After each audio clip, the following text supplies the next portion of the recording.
warahmatullahi wabarakatuh. Baik teman-teman semuanya, mohon maaf baru dapat share video pembelajaran selarut ini ya. Mohon maaf, dan kita akan mulai pertemuan kita pada kesempatan kali ini ya, hari Senin, di kelas manajemen Fakultas Ekonomi Bisnis ya. Kita akan lanjutkan pertemuan keempat, yaitu Pancasila yang keempat, yaitu Pancasila dalam konteks ketatanegaraan Indonesia. Seperti yang kita tahu bahwa Pancasila itu mendasari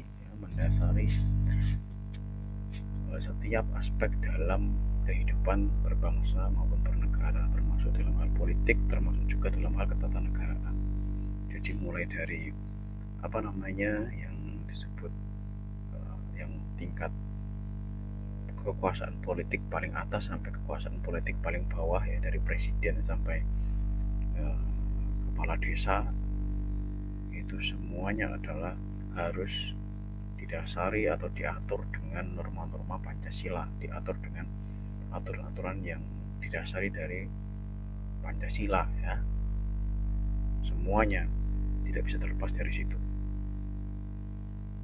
Nah, teman-teman semuanya, lalu kemudian apakah agama itu didasari juga dengan Pancasila? Ya, kalau agama konteksnya berbeda, karena agama sudah ada terlebih dahulu daripada Pancasila ya. Ya, bahkan budaya-budaya kita itu juga digali dari nilai agama kan. Budaya-budaya Pancasila itu digali dari nilai-nilai agama juga kan. Di situ ada ketuhanan yang Maha Esa, ada yang mengaku adanya Tuhan. Tuhan itu kan sebuah subjek keagamaan. Maka Pancasila dan agama itu tidak saling menghakimi ataupun tidak saling membawahi satu sama lain. Keduanya justru saling berjalan berdampingan ya, itu yang harus dipahami ya, sehingga kita tidak boleh mempertentangkan lagi apakah negara kita negara agama atau negara Pancasila. Dua-duanya betul, negara kita juga negara agama, karena faktanya kita punya pengadilan agama ya, yang khusus untuk orang-orang Islam kan.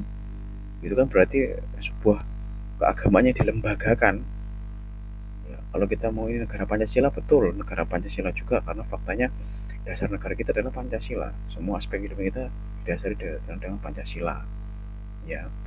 Jadi tidak perlu lagi untuk mempertentangkan konsep keagamaan dengan konsep Pancasila. Keduanya adalah, saya ibaratkan ya, dalam kuliah-kuliah saya tentang Pancasila, baik pertemuan yang dulu-dulu, angkatan-angkatan yang dulu maupun yang angkatan yang sekarang, saya selalu pahamkan bahwa Pancasila dan agama ya, itu adalah seperti dua orang suami istri yang saling membina rumah tangga.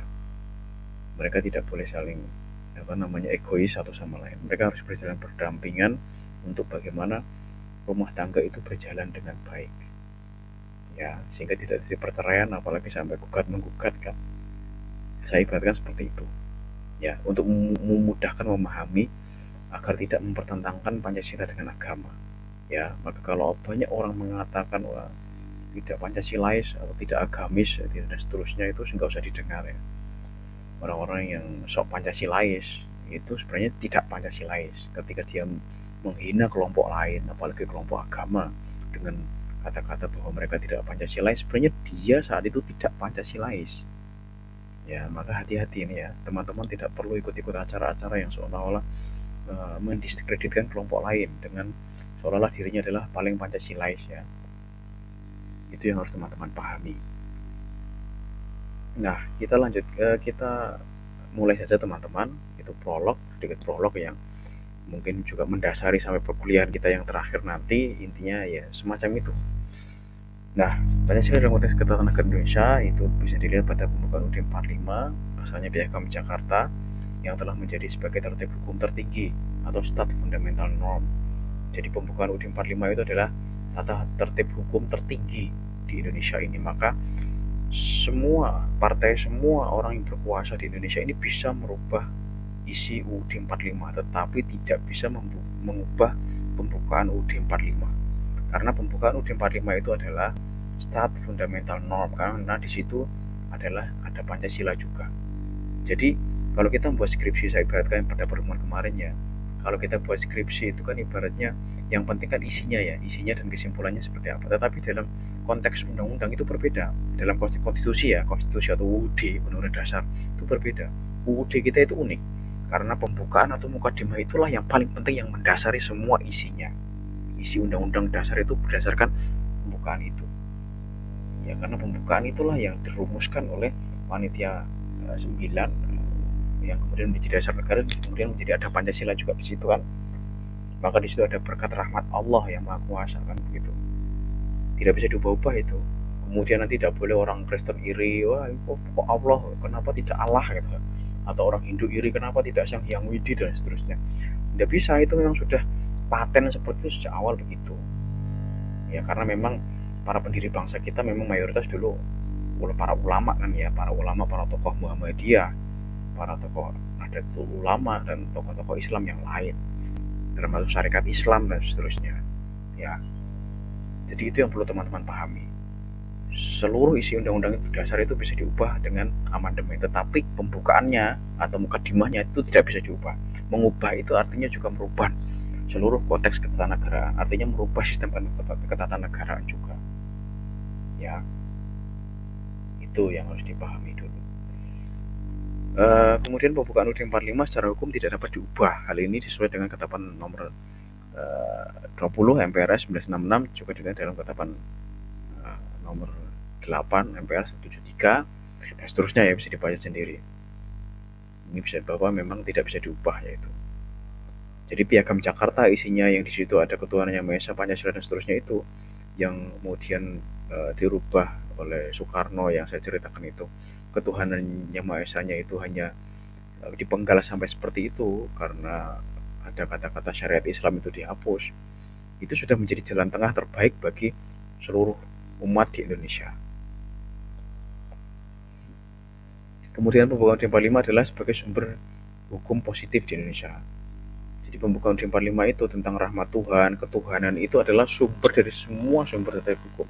Maka kalau ada undang-undang yang di situ isinya tidak berketuhanan, undang-undang yang mendiskreditkan unsur-unsur ketuhanan, ya, misalnya tentang kebolehan aborsi, itu kan sudah tidak sudah tidak sesuai dengan norma-norma ketuhanan, karena aborsi itu memang kalau sengaja gitu ya, itu kan membunuh nyawa. Membunuh itu kan dalam hukum agama manapun tidak boleh. Ya. Jadi apa namanya? Misalnya melegalkan perselingkuhan itu juga tidak sesuai dengan konteks keagamaan. Maka undang-undang seperti itu bisa digugat ke Mahkamah Konstitusi agar dibatalkan atau dihapus. Ya.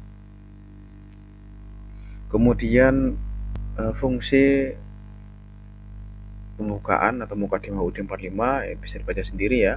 Ya pada intinya adalah pembukaan UUD 45 adalah suasana kebatinan dari UUD 45. Jadi dia adalah batin atau jiwa atau nyawa dari seluruh konstitusi kita. UUD 45 kita itu nyawanya adalah pembukaan itu. Ya, maka yaitu kalau merubah itu berarti merubah negara kita semuanya. Merestart negara kita menjadi apa namanya dari awal lagi kan begitu.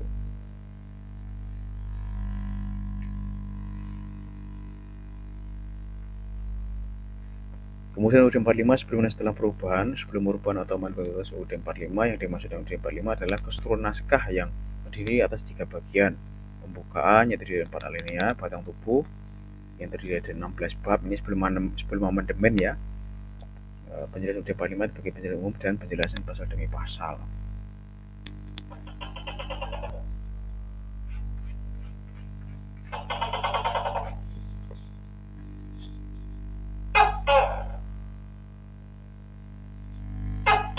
Ya, kita dengarkan peliharaan saya dulu biar berbunyi ya.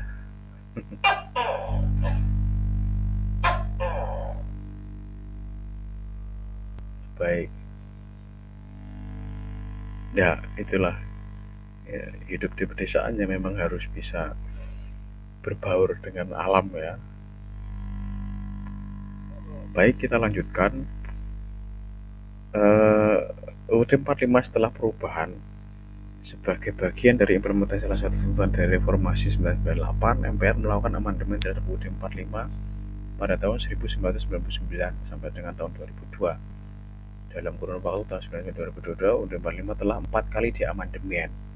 Jadi yang perlu teman-teman pahami, di masa ketua MPR-nya adalah Amin Rais, ya Pak Amin Rais ya, dulu ketua Muhammadiyah. Pak Amin Rais itu salah satu yang bapak reformasi kita sebenarnya beliau itu, tapi karena Pak Amin Rais itu dulu berseberangan dengan Jokowi dan partai-partai pengusungnya, tentu saja sekarang ya beliau karir politiknya ya ya bisa dikatakan ya tidak bisa secemerlang dulu, karena penguasanya sekarang adalah yang dia musuhi. Jadi ya dalam pemilu dulu kan permusuhan kan, artinya permusuhan dalam arti beda pandangan politik gitu lah ya. Itu adalah salah satu orang yang berjasa mengamandemen UUD 45 kita sampai 4 kali. Mungkin tidak ada dalam sejarah orang yang sekuat Amin Rais di masa itu yang bisa mengamandemen UUD 45 sampai 4 kali. Kita lihat siapa ketua MPR. Ketua MPR yang siapa, Hidayat Nur Wahid, itu juga tidak bisa mengamandemen UUD 45. Siapa lagi? Apalagi Zulkifli Hasan, itu tidak bisa. Walaupun sama-sama dari partai PAN kan. Siapa lagi? Tidak ada yang bisa begitu. Ya Amin Rais ini satu-satunya yang luar biasa. Dia bisa mengamandemen UUD 45 tanpa adanya gejolak yang berarti di masyarakat. Ini bisa dibaca sendiri ya. Kemudian